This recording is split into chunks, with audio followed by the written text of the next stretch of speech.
Hello, English learners. Welcome back to the English with Michael YouTube channel. I have a grammar lesson, a grammar topic for you today. I'm going to make it as interesting as possible, but this is part 2. So today we're going to be talking all about the passive voice. If you want a more basic overview, then I recommend going back to part 1, which you can find in the description of this video. But in today's video, we're going to be looking at a little bit more tricky stuff related to passive. So we'll be looking at different tenses. So again, check the first video if you want an overview. Very quickly now, I can just remind you, passive voice is what we do when we switch the subject and the object, and it takes focus away from the subject. So rather than saying, I broke the glass, we could say, the glass was broken. Or maybe, the glass was broken by me. So today I'm going to run through each tense, starting with present, ending with the perfect tenses, and there'll be a little homework challenge at the end as well if you want to test your knowledge. So that means you have to listen carefully. So just to review the basic form of passive voice, we combine the verb to be with the past participle verb. So we would say noun, like glass, is, this is to be, is broken. So broken is the past participle of the verb to break. So we have break, broke, broken. Verb number 3 is past participle. That's the smart grammar word we use to call that verb 3. A really, really important rule, in fact the most important rule with passive, and you'll notice this in this video, is the verb doesn't change. The verb is always past participle. So even in the future tense, the past tense, we always say broken or given or eaten. It's always that past participle verb. The thing that does conjugate, the thing that does change, is to be. So to be changes, but the verb doesn't change. And you'll understand this as we go through. And of course, we also have to change the verb depending on whether it's plural or singular too. So we would say, the banana is eaten by the monkey, right? If there's more than one banana, we say the bananas are eaten by the monkey. So we say the bananas is or bananas are. So that's a little thing that changes there. So again, just quick recap of the present passive. Banana is eaten. So we have the object, the banana, to be, in this case, is, and then the past participle verb eaten.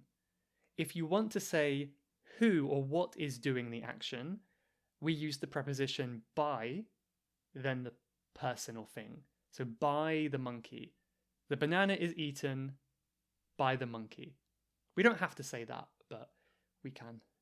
If we use past, the past simple passive, it's quite similar. We use the past of to be, which is was and were, yeah?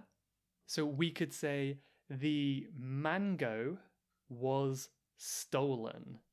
Mango, the fruit. The mango was stolen. If there's more than one, the mangoes were stolen. So again, what we're changing is were. We change from is to was, are to were. But the word stolen, that's the same. We never change that. It's always stolen. The banana was eaten. The mangoes were stolen. Okay, so that's past simple passive. And now you might be wondering how we can make progressive form or continuous form. That's when we use ing. Have a guess. Before I tell you, have a guess. If you want to say it's happening right now, what do you think we say? So let's use the sentence, the bananas are eaten.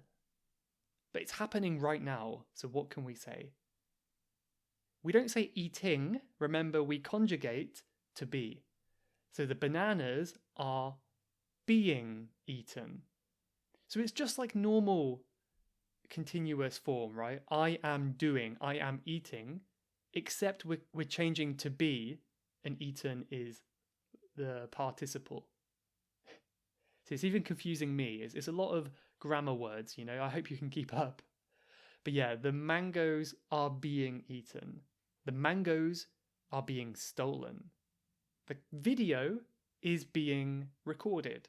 Yeah, so let me know in the comments what examples you can come up with yourself about any of these. Even if you can make a sentence, maybe about each one, that would be amazing. And of course, it works the same for past continuous too. The monkeys were eating the bananas. That's the active voice. Passive would be the bananas were being eaten by the monkeys. We don't have to say who did it. Hope that makes sense. Remember, guys, if you do get confused, I'm going to summarize this as neatly as I can on my blog post. So you can go to my website, ewmichael.com/passive. I'll put a link to that below. But if it's a bit confusing here, that blog post should help. And maybe if you watch the video and read the post together, that might be the best thing you can do. Do you know anything about the present perfect tense? I've spoken about it a little bit before, but present perfect tense we use have done. For example, we say have or has, then the past participle. So how do you think we say that in passive? Let's say, I want to think of a new example without bananas or mangoes or monkeys. The toy is broken. Passive perfect would be the toy has been broken. The toy has been broken. So we always use has or have with perfect tense. Been is the past participle of the verb to be. So that one changes. Broken is always past participle, right? The toy has been broken. The cookies have been eaten. The work has been completed. Yeah, maybe you can think of some examples for your own life. You know, in about 5 or 10 minutes time, I can say, this video has been recorded. At the moment, I have to say, this video is being recorded.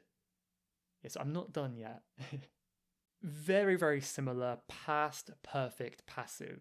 Yeah, so it's just the same, but instead of using have or has, we use had, past tense. So the game had been won. The hat had been lost. The man had been arrested. This one's quite simple. It's always had and always been. The only thing you change is the final verb. So before you came to my house, the cake had all been eaten. The final one, really, the final tense, is the future perfect tense, always the hardest one. And this is where we say, will have verb. It will have been. So that's exactly what we use for passive too. It will have been finished by 4.